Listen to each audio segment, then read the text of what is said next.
Hi everybody, welcome to the Top 2 Inches of Sport podcast with me, Anthony Sheriff. This is a podcast about something that's always fascinated me, the mindset required to succeed in elite level sport. On this podcast, I'm going to talk to people who I really look up to in the world of sport and try to find out how they deal with the highs and lows that come with consistently striving for success in the unforgiving environment of elite sport. This week, I spoke to Dr. Chris Barry of Washington State University. Chris is a PhD in clinical psychology and he also specialises in psychopathy. Prior to talking to Chris, my knowledge of psychopaths was similar to most people in that I associated with famous serial killers. However, in this episode, Chris explains the different aspects of psychopathy and he talks about the elements of psychopathy that can actually be beneficial in elite sport athletes. He links psychopathy to sport in many different ways, and I think anybody that's interested in sport and also the different ways in which the human brain works will find Chris to be very interesting. As I said, I went into this episode knowing next to nothing about psychopathy, but really enjoyed listening to Chris explain all about it and also link it to elite level sport. So here's this week's episode of the Top 2 Inches of Sport with Dr. Chris Barry. Right, thanks very much, Chris, for joining me today. I know it's early morning over in Washington, so I appreciate you taking the time. So thanks very much. Sure, glad to be here, Anthony. So I'll be honest with you. Basically, I know very little about psychopathy. So for anyone listening here that's probably thinking as we go on, this lad doesn't really know what he's talking about. Basically, it's because I don't really know what I'm talking about. I know you're the expert in this area. So can you just give us a bit of a background on yourself, first of all, and your areas of expertise? Sure. So I'm a PhD in clinical psychology. I'm a professor at Washington State University in the western part of the United States. My initial training or main training focuses on children and adolescents, and especially adolescent personality and how it relates to a wide variety of areas of adolescent adjustment. Some of that work also deals with social media behavior and well-being. And then more recently, I've conducted work with student athletes, which is perhaps most relevant to this podcast, on well-being and social media engagement as well. So my main training is as a clinical psychologist, but I'm really interested in how personality and self-perception sort of relate to the things we do and how we work with others and relate to others. Yeah. And would psychopathy then be an area of real interest for you as well? Will you have done research in the past in that area? Sure. So I'll date myself a little bit. When I was a graduate student, my first area of research was in psychopathy, and a close personality cousin to that, which we'll probably talk about quite a bit, of narcissism. Social media didn't exist when I started doing research in this area. So that piece has been a more recent development or application of psychopathy and narcissism. Okay. So as I said at the start, I know very little about psychopathy. So let's just get stuck in straight away. What exactly is psychopathy? Sure. So psychopathy, in terms of how we typically define it and describe it, consists of three dimensions. One is called callous and unemotional traits, or meanness is another way that it's been described. Which has to do with people's emotional responses to other people or emotional responses to their environment. And then the second is often called narcissism or boldness. And so this is in a lot of ways how people relate to others in a really sort of grandiose, almost overly confident sort of way. And then the third is more of a behavioral dimension or impulsivity or disinhibition. And so what makes someone with psychopathy having psychopathic traits is really the first two components of that, the personality pieces of being sort of callous and unemotional, lacking empathy toward other people, and then also narcissistic or having a really inflated self-perception. In terms of the impulsivity piece, that's what we think separates someone with psychopathic tendencies versus someone who just kind of gets in trouble legally or with the law a lot, who's sort of impulsive and reckless. Certainly people high in psychopathy do that too, but really what we really focus on are those first two personality dimensions. Okay, so there's different layers, obviously, to psychopathy. I would have always just imagined, really, it's quite black or white. You're a psychopath or you're not a psychopath. You're like Ted Bundy and Adolf Hitler, or you're not. But it seems to be more of a spectrum. So, like, would everyone have elements of psychopathy? It's just how highly those elements are dialed up. Yeah, I think that's a great way to put it. And it's a great question, and one that the field has wrestled with for quite a while. I think the reason that our field, in terms of clinical psychology and personality psychology, even became interested in psychopathy were some of the really well-known individuals that you mentioned. Yeah. But then trying to understand, is this a separate sort of type of person, or is this more of a personality dimension, like other personality dimensions, like extroversion, like that we're sort of all sort of somewhere on the continuum. And the current thinking really is that it is more of a dimensional construct, and some people are more prone to these types of tendencies. And then the other thing that you mentioned that I think is really important to think about is that in certain situations, maybe those characteristics get dialed up. Yeah. So like, again, there's such negative connotations go with the term psychopath, but like I'm sure most serial killers are psychopaths, but not necessarily all psychopaths are serial killers. So in some ways, is there some positives to some psychopathic traits? Yeah, that's the tricky thing, right? We can think about sort of this boldness idea, this sort of not being terribly emotional, as being adaptive in some settings, business or politics or sports, as we'll talk about perhaps. It doesn't mean that we necessarily get along well with others if we're showing those characteristics. But I think the other thing that we wrestle with, if we think about these things as dimensional and as present in everyday life to some degree, there are settings, there are roles that we may play for which these traits could be adaptive or useful. So it creates a little bit of uneasiness, I think, for me as a researcher to sort of think about. There may be times where these characteristics are a good thing, Yeah. but by and large, and especially in terms of how people with psychopathic tendencies relate to other people, we'd be hard pressed to say that they're good in terms of relationships with other people. Yeah, I get you. Yeah. What tests would they do then in terms of, testing somebody's levels of psychopathy? Yeah, so the gold standard, it really does go back to the idea of looking at this construct in criminal populations, and the gold standard is a pretty intensive interview that can take upwards of an hour or 2 hours to really get at the personality features and then someone's behavioral history, coupled with official records of their behavior. Okay. Well, in terms of trying to apply this to the general population, that approach is not very useful and is not really going to be sensitive enough to the way that psychopathy might manifest in everyday life. So there are a whole host of surveys or personality inventories that are used in this research that seem to get at individual differences on the three dimensions that we talked about. Yeah. So generally speaking, then would males or females score higher? Because you mentioned there about doing tests in prisons. Now, I know the overwhelming population in prison are male. So would I be right then in saying that males would score higher in these tests? Yeah, that's a consistent finding across every measure, across pretty much any sample that you could think of, is that males definitely outscore females on psychopathy. All right. So I know a little bit more about psychopathy now, but obviously this is a sports podcast. So if we're to relate psychopathy now to sport, what psychopathic tendencies, I suppose, do you think would be a positive, for an elite athlete to have? So to sort of circle back to that initial conversation of three dimensions, callous and unemotionality, boldness or narcissism, and then impulsivity.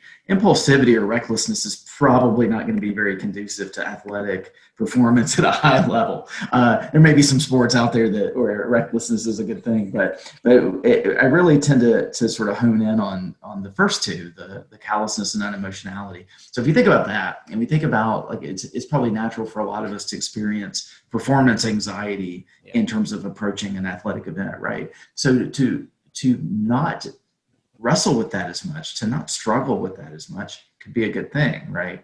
There's also the second piece in terms of boldness, or as I described it, almost being overly confident. Confidence can carry a lot of weight in terms of athletic endeavors as well. So those the two are ones that I can see in a lot of athletic contexts where those might be good to dial up, as we talked about in those situations. Yeah. So I think the lack of emotion is an interesting one because, like, as you know, I'm sure as a sports fan, like being overly emotional can affect decision making. And I suppose at the top level of sport, what separates the good from the great is, I guess, decision making in the really extremely, tense moments. So I'm just thinking, I actually heard a story as well about Andy McNabb. Now, he wasn't an athlete. He was actually in the SAS. And what they did with Andy McNabb, they hooked him up and they did tests where they monitored his heart rate, his pulse, things like that. And they showed him really distressing images, of like mutation and execution, torture, dismemberment. And they were playing really, really disturbing sounds into his ear, like sirens and just really horrendous noises that most people would, their heart rate would rocket. 99.9% of people, their heart rate would go up. They would feel distressed. But not only did his heart rate not go up, it actually went down below baseline. So obviously he's not an athlete, he's SAS, but I'm just thinking if there is some athletes that have that tendency to, where they don't get emotional in extreme stress, whether it's a last minute penalty in a World Cup or a last minute field goal in a Super Bowl, whatever it may be, like you can really see how that would help in a tense moment. So is that something that can actually be taught, or are you just born like that? Yeah, the current thinking, this is not to get too much into the weeds of it, but it really does seem to be sort of a neurobiological thing, right? Now, do we adapt to sort of based on our experiences, based on maybe trauma, sort of numbing to some of the experiences as you described? Certainly, sure, but some people are going to be more predisposed to being able to turn that sort of emotionality off, or to not experience it. The flip side of that would be that some of us are just more wired to be anxious in those situations too. Yeah. If somebody that has psychopathic tendencies, if they're not, really in tune with their own emotions, if they don't feel much emotion, would that then hinder them like recognizing emotion in other people, or would they still be able to, maybe, I'm just thinking in a sporting context, would they still be able to identify, if somebody is feeling vulnerable and then capitalize on that? Sure. So I think that you've hit on another key point in terms of psychopathy and the potential interface with sport. One of the thoughts that I've had in looking at some of the literature is that someone with these tendencies may not be a very good teammate, right? So, and this sort of fits with, right? So like the lack of empathy or concern about teammates and their function and their role, right? Or sort of the self-centeredness to get at that second dimension. The second point that you brought up is a really interesting one too, in terms of recognizing vulnerability. And so circling back to the research on psychopathy, one of the key deficits is the capacity to identify and show concern for the emotions of others. So there are two sides to that. One is just being sort of relatively clueless or just not tuned into other people's distress, right? But on the other hand, it's also not caring. So as I'm sort of thinking about an athletic example, I'm thinking about like mixed martial arts and just not having that concern about the opponent's well-being. Yeah. Because if we stop and are concerned about the distress or the injuries that the opponent is experiencing, that's not going to be conducive to being successful in that particular sporting context. Yeah. Yeah, you mentioned mixed martial arts there, and it's funny because I was actually thinking mixed martial arts or boxing myself, any of these individual combat sports. So would you say that, I know like you're probably speculating here more so than there's probably not much research on this, but would you think that most like athletes that have these psychopathic tendencies would be in the individual sports, particularly maybe even the combat sports? Yeah, so that's definitely a current trend that is hinted at in the research. So it's not entirely speculation at this point in terms of certain sporting contexts, and in particular individual sports versus team sports are going to be more conducive to these traits, or said differently, these traits are going to facilitate performance in individual sports better than they would in interdependent team sports. So I think about basketball, and everyone's got to be on the same page in terms of spacing on the court and their different roles and the plays that they're running. If someone is completely indulgent in that situation, may not be as useful long term. Yeah, I can understand that. Yeah, so that's more the actual playing side of things. What about coaching then? Because that's another interesting part of sport. Would coaches need elements of psychopathy? Because again, I'm just thinking, kind of ruthless decision making. You spoke about emotion earlier on, maybe not making emotional decisions. At times they need to make, cutthroat decisions. So would coaches need elements of psychopathy? Yeah, coaching is a great sort of interesting piece to this as well. Most of the research on coaching, in psychopathy, focuses on the narcissism, right? And so there are different coaching styles, right? And you can think of really successful coaches who are very controlling and sort of authoritarian. And then you can think of coaches who's sort of called a player's coach. They almost seem like the opposite. And, coaches who are higher in narcissism definitely tend to be more controlling. And so you would think that that's not very effective, right? Yeah. But one of the things that the research shows is if coaches are able to, and they're narcissistic, so they want to do well and have positive outcomes, and they're very confident in their beliefs as a coach and their beliefs in getting athletes to perform well.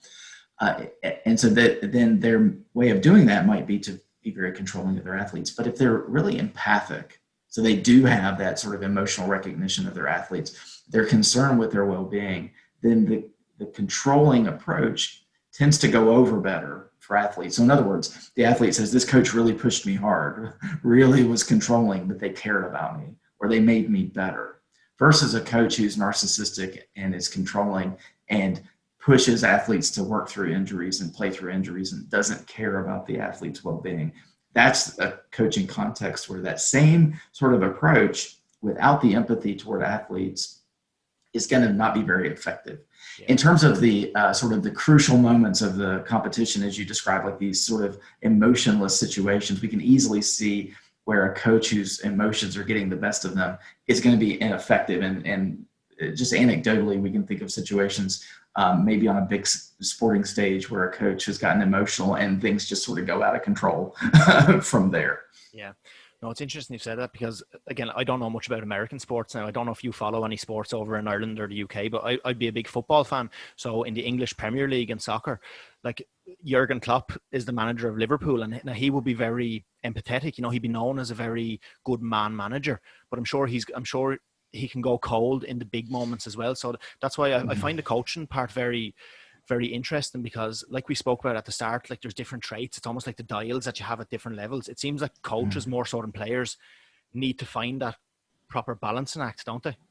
Right, for sure. And I think all of this in terms of how we think about psychopathy in the context of sport, in the context of goal-oriented pursuits, winning, being successful, it really is about sort of thinking about in what situations is it adaptive, which situations is it helpful. When we think about psychopathy, unfortunately, as being sort of, in some ways, neurobiological, some athletes, even elite athletes who find psychopathic tendencies to be very facilitative in their sporting lives may struggle off the field, off the court.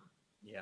If in terms of getting in legal trouble or relationship trouble too. Yeah, no, that's definitely something I want to ask you about later on. That's in terms of retiring, but just in terms, we've had a look there at some of the factors that could be beneficial, I suppose, to some athletes. What about traits of psychopathy that could be very detrimental? I know you've kind of mentioned narcissism there, but I can imagine ways that can definitely be detrimental. What other ways would you say psychopathy could be, or traits of psychopathy could be detrimental to an elite athlete?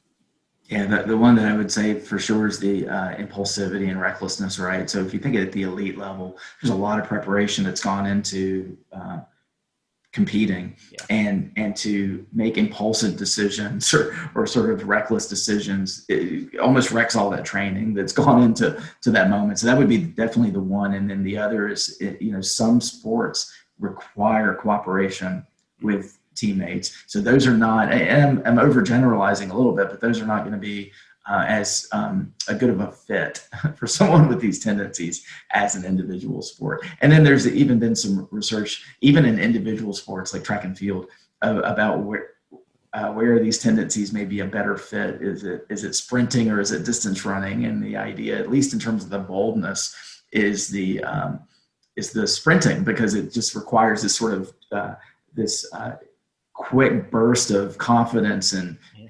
exhilaration, versus like marathoning, which requires a slow and steady sort of slog through all those miles or kilometers. Yeah, I can imagine. And also with narcissism, I suppose narcissism is one of those things where it can be probably good in some cases, but there's a very fine line, isn't there, with athletes between, confidence and arrogance. So I suppose narcissism can physically manifest itself, I guess, in maybe under preparing really for an event. They might think they don't need to put in the work. So would that be correct to say?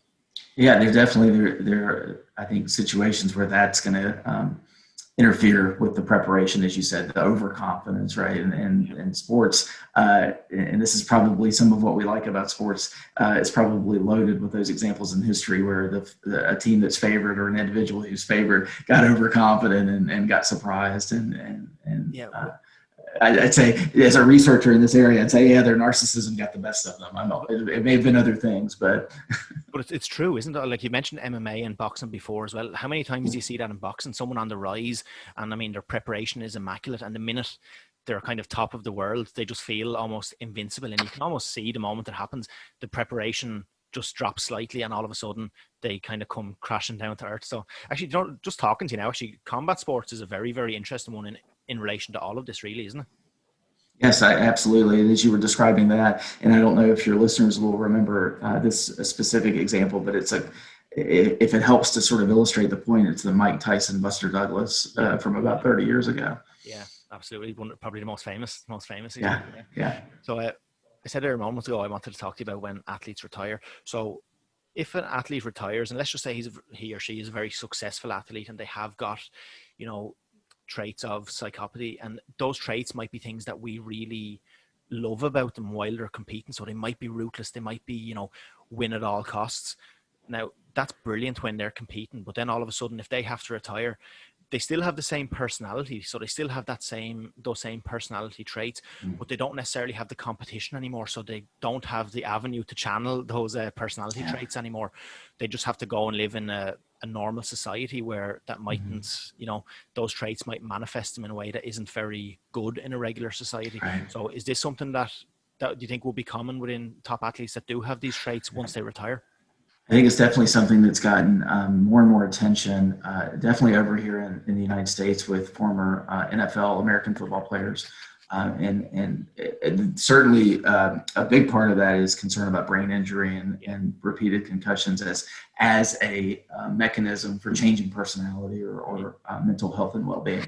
So when we think about these characteristics as being really, in some ways, helpful toward reaching athletic goals, and then now retiring and then having to adapt to a completely different sort of lifestyle. Yeah. It's important, in my view, in terms of being a psychologist, to think about the need for social support, the need for other pursuits, so that someone who's had a good career and has retired and now that's over is more grounded, now sort of more humble in terms of the next steps, and as opposed to thinking that sort of the confidence and the sort of cutthroat mentality of sports is going to play well in retirement. It's not. And there are plenty of examples of athletes who've sort of fallen from grace after retirement because they're still exhibiting some of those characteristics out in the real world that don't allow them to relate well with others.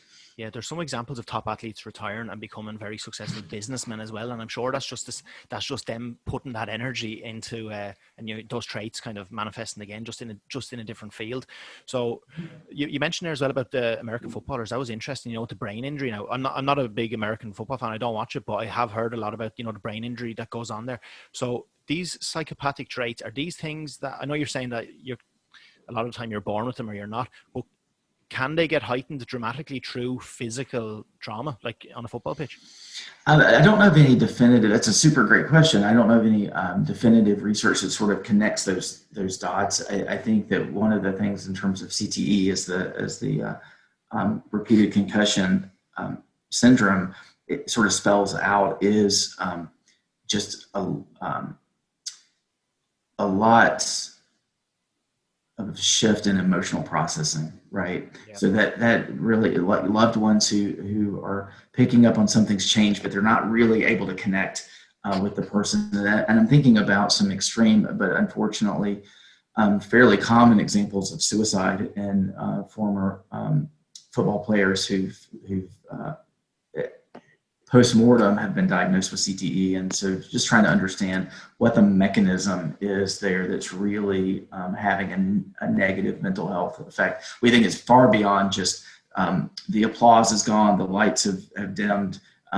We're missing the being on stage in sport. It's not that. It's really something that's neurologically driven. Yeah, you mentioned there about the postmortems. Now, this is kind of going off track a bit. It's nothing really to do with psychopathy, but just because I'm speaking to a man in America, I did watch Sure. that. Is it Aaron Hernandez? That's his name, wasn't it? Yes, it was. I Mm-hmm. saw that documentary last year. That was worrying. Like as a sports fan, to see that level of impact can happen on a human being's head. So, Right. like, is there much going on in American football, in the NFL at the moment to counter that, or is it almost just? I know this is nothing to do with psychopathy, but or is it just accepted that it's a part of the game? Yeah, it's that's a really challenging question. It's something that sort of forces us to think about our ethics as football fans in America. I think that the NFL is big business. It's super popular, and from a business standpoint, they don't want anything that would interfere. But from a human ethics standpoint, it's really about paying attention to this and diagnosing it, and what are some things within the parameters of the game that can make this safer for the players. Yeah, yeah. I know I went off track there a bit now, but just to get No, back, it's okay. get back on track. Yeah. There's been very little research done on psychopathy in sport from what I can see anyway. Just in your opinion, why would you say that is? I think that it's a good question too. I think there's sort of this hesitation to think about something that, again, initially was rooted in this idea of criminal behavior, right? So then to take that construct and think about ways in everyday life that it actually may be adaptive, at least at low levels, is something that we're a little hesitant to do, to sort of fully explore. The one area that really has been researched pretty well in sports is the narcissism, that one specific slice of psychopathy. And that's an easier one to sort of wrap our heads around in terms of that confidence and self-assuredness going into sport is very facilitative. That's helpful. If we don't have self-belief going into an athletic pursuit, we're going to struggle. The other piece that we've talked some about today in terms of emotional processing, empathy toward others or lack of empathy toward others is one that's been lagging behind in the research. And I think it's just been, again, a hesitation to apply something that we think of it as being relevant in the criminal domain to everyday life. Yeah, well, as I said earlier, it's just that it's the negative connotation straight away, isn't it? Like, Sure. again, you're obviously an expert in this field. I'm not. I hear the word psychopath straight away. I do think of your Hitlers, your Ted Bundys are on the movies, like Hannibal Lecter, things like that. But obviously, like you've explained really well today, there's loads of elements of psychopathy that can be helpful in sport. But moving away from sport a bit, what other careers do you think would score high, or maybe has the research shown do score high in levels of psychopathy? Right. So it's a great question. Over the last couple of decades, a lot of attention's been played toward business leaders and politicians, and in terms of the context there. So there's that boldness, there's that sort of goal seeking without really much concern about punishment. One of the things, and it may bridge with sports and it may bridge with some of these other fields that we see in psychopathy, is that individuals with psychopathic tendencies tend to focus on reward more than they focus on punishment. And so the way that this is tested in the lab is that someone may engage in a response. And it could be a physical response, like an athletic response. It could be on a computer game, and they're rewarded for that response. And they continue to engage in the response and are rewarded. And then the paradigm shifts so that now they start to get punished for the same response, but they got rewarded before. So individuals with psychopathic tendencies tend to continue to engage in that rewarded response despite the punishment, because it got rewarded before. So the reward is really salient, it's really valuable regardless of the punishment. And so we can think about this in terms of politicians. It's like, how can they think this? They don't care about the punishment or the blowback from that or the negative feedback from that, because there is a reward that has been connected to that kind of behavior. And I wonder about that with athletes too, in terms of in athletic pursuits, certain behaviors are really rewarded. And so it may be harder to turn those off in other contexts when it's going to be subject to punishment or relationship stress. Yeah, that's interesting. Would another element be, like, if you're scoring high in levels of psychopathy, would it be almost like you you don't really care so much about consequences. Not that you don't care, but you have an ability to switch off from the consequences. I'm just thinking of another career. I'm thinking of surgeons who are obviously, brilliant people, but they at times literally have people's lives in their hands. Like most people would turn to absolute jelly. Their hands would be just shaking if they were doing that, whereas they obviously have an ability, because like if I was doing that, I'd be thinking, God, if I screw this up, he or she is dead. Whereas they must have an ability to completely disengage from consequence. So I'm not saying every surgeon is a psychopath, but like, would they have levels of psychopathy, do you think? Yeah, it's quite possible. I think one of the things that sort of comes to mind too is with practice, we probably get desensitized to that. So if you think about athletes, right, and I think surgeons are consistent with this notion of lots of preparation, lots of practice. It becomes routine. And you hear the saying of, you practice it so much that you cannot even do it wrong. And so that's hopefully what surgeons are doing too, is they're practicing so much that they can't screw it up. And so there's sort of, I do think in terms of the emotional part of that, there's a desensitization that comes with practice and routine, so that maybe the first time they approach surgery, they're wondering, oh, what happens if I screw this up? But over time, they're able to sort of subdue that personal stress. Again, just listening to you talk, a lot of different kind of careers and different people you've spoken about, it's an ability it's just almost, in simple terms, it's an ability just to get on with it and just plow on, isn't it? And just do it. Actually, to just do it, the Nike slogan, just do it. This is a bit of a tenuous link between sport and psychopathy, but that just do it slogan actually came from Gary Gilmore. He was a famous American murderer. He was actually wasn't he on death row? And his famous last words, I think, was just do it. And they actually Nike actually took their slogan from that. I know that's not a great example of linking sport with psychopathy, but they do, like, I think people who have these tendencies, it just is a case of blocking out almost what the rest of us, the pressures the rest of us feel, and they just get on with it, isn't it? Just do it. Right. I mean, I think that's definitely part of it. And it speaks to that numbing that you mentioned toward the beginning of our conversation, and the capacity to be able to do that. The example that continues to come to mind for me, and you mentioned some other examples that fit with this too, the field goal at the end of the Super Bowl, right? Or the free throws in basketball, which should be a routine shot, right? But that's where the psychology of it becomes most evident for basketball players. And to be able to turn that off in what should be a routine activity in the course of the game, super important. Yeah, absolutely. No, look, it was really interesting hearing all about psychopathy, but I have one final question that I ask everyone, so I just want to get your answer on this.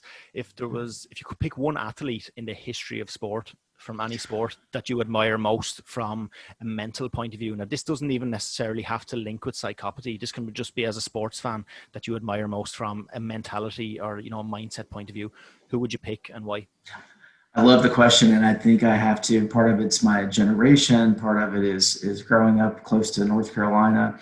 It's Michael Jordan, and to be honest, some of the discussion today, I thought of him in terms of like the narcissism, just the belief that he's the greatest in the world and no one's going to stop him, especially in crunch time.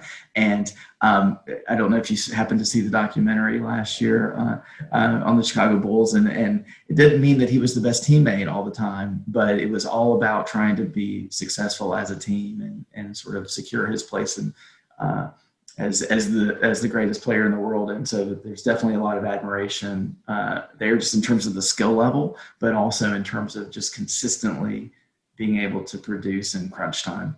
Yeah, something, he's actually quite a few people have picked him, and understandably so as well. Like, I've had athletes on this podcast, and quite a few pick him, probably because the documentary is fresh in their head as well. But there was a couple of team players, like team sport athletes, that have been on that have picked him as well, but actually touched on what you just said as well. They kind of said, there was one rugby player in particular came on and said that he has so much admiration for him, but again, didn't really fully respect him, because he's not that he didn't respect him, he didn't respect him as a teammate. He said that he thinks he would hate to play with someone like that because he wasn't a good teammate, but again, just his actual mental strength, he completely respected. So the fact that he didn't necessarily respect him as a teammate kind of draws back to what we've been talking about today, like the bit of narcissism.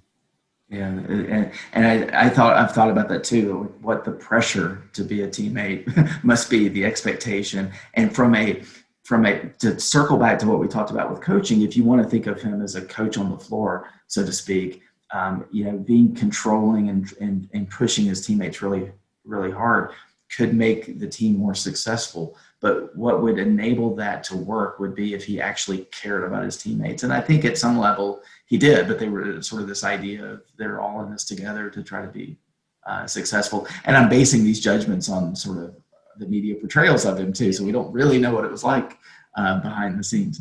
Did Jordan actually get into coaching himself? Did he? No, he's been an owner, and he's an owner of the Charlotte Hornets in the NBA, and then also recently in NASCAR. This is auto racing in the United States. He's an owner of that too. So it'd be interesting to see what kind of success they have with that. That's cool. Now, listen, today was absolutely brilliant hearing all about psychopathy. Like I said at the very start, I didn't really know anything about it. So at least I know a bit more now. And the fact you've linked it to sport as well was really, really interesting. So thanks very much for taking the time to come on to the Sure. podcast. I hope it was informative and useful. Yeah, brilliant. Thanks, Chris. Big thanks to Dr. Chris Barry for coming on to the podcast this week to explain about psychopathy.